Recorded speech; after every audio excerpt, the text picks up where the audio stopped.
Imagine a world where powdered wigs never went out of style, where divine right is still taught in schools, and where Europe remains a patchwork of absolute monarchies. What if the French Revolution, that bloody upheaval that toppled a 1,000-year-old monarchy and sparked democratic movements worldwide, had been crushed in its infancy? Would kings and queens still rule Europe today? In our timeline, the French Revolution erupted in 1789 when economic crisis, Enlightenment ideas, and an ineffective monarchy created a perfect storm. The storming of the Bastille, the Declaration of the Rights of Man, and the eventual execution of King Louis XVI in 1793 sent shockwaves throughout Europe.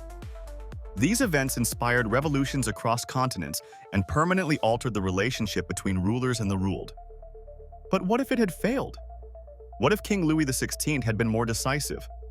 Perhaps if he'd embraced military action earlier, formed stronger alliances with other European monarchs, or implemented modest reforms to appease the masses. Or imagine if the weather had been different. The bread shortage that fueled public anger was partly caused by poor harvests.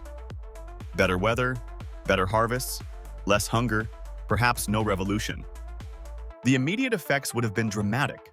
Without the revolution, Napoleon Bonaparte remains an obscure military officer. There's no power vacuum for him to fill, no revolutionary army for him to lead. The Napoleonic Wars that reshaped Europe's borders never happen. Spain keeps its American colonies longer. The Louisiana Purchase never occurs, dramatically altering the United States' westward expansion. In Europe, conservatism triumphs. The 1848 Spring of Nations revolutions might never materialize without the French example. Constitutional monarchies might eventually emerge, but at a glacial pace. The concept of citizenship, rather than being subjects of a crown, develops differently, if at all. The Industrial Revolution still happens, but its social impacts play out differently. Without revolutionary ideals of equality, the factory workers' movements lack philosophical foundations. Unions and labor rights develop more slowly. Women's suffrage is delayed by decades, perhaps even a century. The ripple effects continue into the 20th century. Without the nationalism sparked by the French Revolution, the map of Europe might still feature empires rather than nation-states. The Austrian Habsburg Empire potentially survives, as might the Ottoman presence in Europe. World War I, largely triggered by nationalist tensions, might never occur in the form we know it.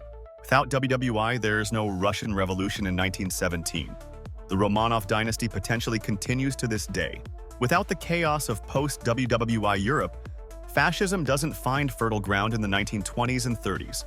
Hitler's rise becomes improbable. The Holocaust might never happen. World War II as we know it is averted. The Cold War? Without communist revolution in Russia, Marx's ideas might remain academic theories rather than state ideologies. The ideological battle between capitalism and communism never defines the latter half of the 20th century. Colonialism would likely persist longer without revolutionary ideals of self-determination and equality. African and Asian independence movements would lack powerful ideological ammunition. The European empires might gradually evolve into commonwealth arrangements rather than experiencing the rapid decolonization of the mid-20th century. Technology would still advance: steam, electricity, flight, computing, but the social structures around them would be profoundly different.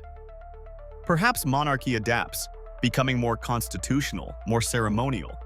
Or perhaps, without revolutionary pressure, absolute monarchy persists in pockets of Europe into the 21st century. Today, Europe might be a mix of constitutional monarchies and a few remaining absolute monarchies, a continent where tradition and hierarchy remain more powerful forces than in our timeline.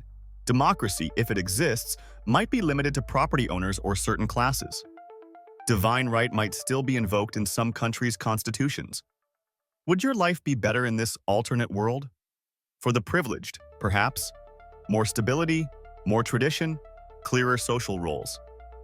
For everyone else? Probably not. The revolutionary ideal that people have inherent rights and that governments derive their legitimacy from the consent of the governed might never have taken root. The French Revolution wasn't just about toppling one king. It was about challenging the very idea that some are born to rule and others to obey. Without that challenge, would you be a citizen with rights or merely a subject with obligations? Would you accept your station in life as divine providence? Or believe you could rise beyond your birth? So the next time you vote, protest, or simply express an opinion about your government, remember that these actions weren't always rights. They were revolutionary ideas, born in the fire of a revolution that almost failed but didn't.